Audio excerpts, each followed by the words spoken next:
A man gazes towards Kawergosk refugee camp, Erbil governorate, Kurdistan Region of Iraq. Built to accommodate 10,000 people, the camp was already to capacity, housing around 13,000 refugees when this photo was taken. In October 2014, photo credit, EU, Echo, Caroline Gluck. The relationship between displacement, emigration and return is a complex one, whose contours remain largely unexplored in the literature.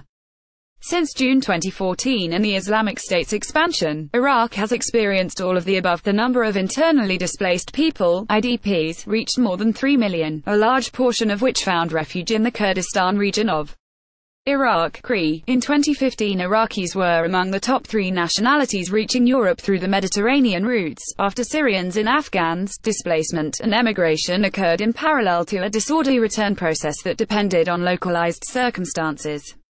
What drives these movements and how are they interconnected? A definitive answer to the above questions is difficult to find, but a recent study provides some insights into the relationship between displacement, emigration and return in the context of Iraq.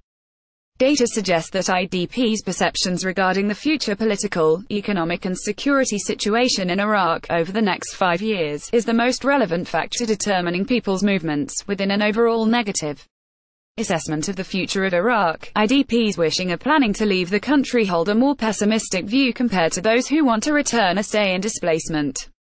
The study finds that socio-political factors, i.e., relations among identity groups, or socioeconomic factors, i.e., income level or employment status, are less significant. This does not come as a surprise, but opens an uneasy discussion on how to deal with the phenomenon.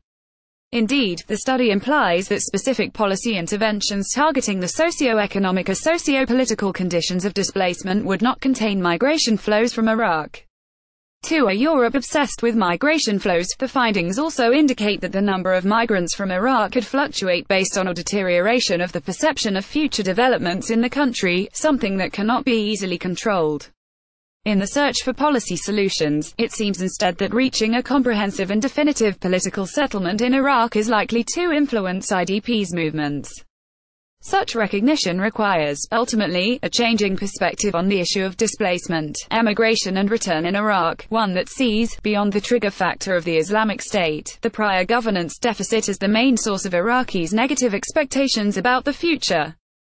Qualitative interviews conducted with IDPs in the Kurdistan region of Iraq in June to July 2017 have highlighted this point. Reference to malgovernance, pervasive corruption and absence of, or non-application of rules were mentioned as feeding a widespread sense of uncertainty and disempowerment among IDPs. Uncertainty is the overarching concept that best captures the condition of displacement in Iraq, despite its vague connotations. It has political, social and economic dimensions and is articulated differently in relation to the option of emigration, continued displacement or return. With reference to emigration, the prospect of improved security abroad is counterbalanced by a potential loss of social connections as well as a likely lowering of socio-economic status.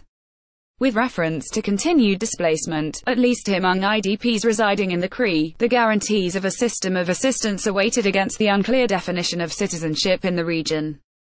With reference to return, the aspirations towards a regained normality are undermined by new developments, such as the militarization of society, the unclear status of many locations of origin, and the escalation of tensions between Baghdad and Erbil. If uncertainty has prevailed among IDPs, the government of Iraq, GOI, and the Kurdistan Regional Government, KRG, have proven to not been able, or willing, to govern such uncertainty. Rather, they have contributed to a governance of uncertainty, which may be interpreted as an instrument to control people. The absence of a comprehensive framework for managing displacement and return in both the KRI and federal Iraq is illustrative of such governance of uncertainty. Official policies, or the absence of them, are therefore contributing to this state of affairs rather than representing ways to govern it. Interviews with key stakeholders have confirmed this point, indicating a general sense of confusion around displacement, return and resettlement, if not contradictory accounts of how the system works. Recent events have not eased this situation. On the 25th of September 2017, the KRI held a referendum on independence. The tense atmosphere that preceded and followed the referendum further heightened a general sense of uncertainty among IDPs. Before the referendum, those residing in the Cree expressed uncertainty about their future in a potentially independent Kurdistan. Those who had already returned to the disputed areas feared an escalation of violence between Baghdad and Erbil due to any moves towards realizing Kurdish independence. For instance, in Makhmur, a disputed area south of Erbil, most of the Sunni Arab IDPs hurriedly left Dibaga camp, fearing that conflict and reprisals might follow the referendum. Decisions at the personal, family and community levels were complicated by the unclear political path opened by the referendum and by controversial political statements. After the referendum, negotiations between Baghdad and Erbil stalled, and on 16 October the Iraqi security forces, together with the Haz al-Shabi, advanced, first entering the governorate of Kirkuk and later other disputed areas. Most of these areas had suffered from the advance of the Islamic State and from the following military operations against it, amidst a religiously and ethnically heterogeneous population. People living in these disputed territories have been once again affected by violence. This time, the majority of the people who fled and were displaced have been Kurds.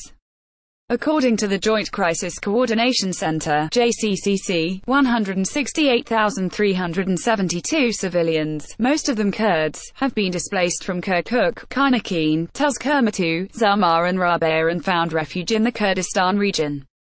The events since October 2017 stress, once again, the urgency and importance of addressing the many challenges of displacement in Iraq and its relationship with emigration and return. In light of the above discussion, 3 policy recommendations can be drawn: treating displacement in Iraq not as an emergency, but rather as a chronic condition that has severely affected the social texture of the country before and after the 2003 intervention, considering it as a diversified phenomenon with a potentially destabilizing effects, thus not only as a consequence of conflict and violence, but also as likely to initiate new crises. Lastly, substituting the governance of uncertainty, outlined above, with a comprehensive political framework for displacement, while avoiding politicization of the issue. This memo draws on the findings of the research project Drivers for Onward Migration, the case of Iraqi IDPs in the Kurdistan region leaving Iraq, funded by the NWO, Security and Rule of Law in Fragile and Conflict-Affected Settings Program. The report of the study can be found here.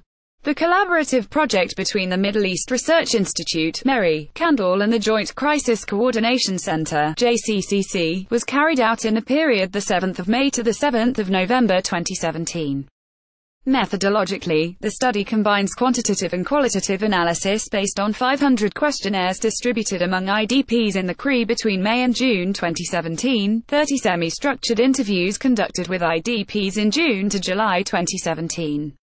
In addition to interviews with key stakeholders, this is an abridged version of a paper given at a conference on responses to displacement in the Middle East, held at the LSE on 30 November 2017. See below for the list of papers. Irene Costantini is a postdoc researcher at the University of Naples, L'Orientale. She has worked at MERI, Erbil, Iraq and at the Post-War Reconstruction and Development Unit, University of York. Her research interests include the politics of conflict, post-conflict transition and state-building interventions, as well as state transformation in the MENA region, focusing on Iraq and Libya. She is the author of State Building in the Middle East and North Africa Region, The Aftermath of Regime Change, Routledge, forthcoming, and she has published in International Peacekeeping, the Journal of Intervention and State Building, Conflict, Security. She tweets at Irene Costantini in this series.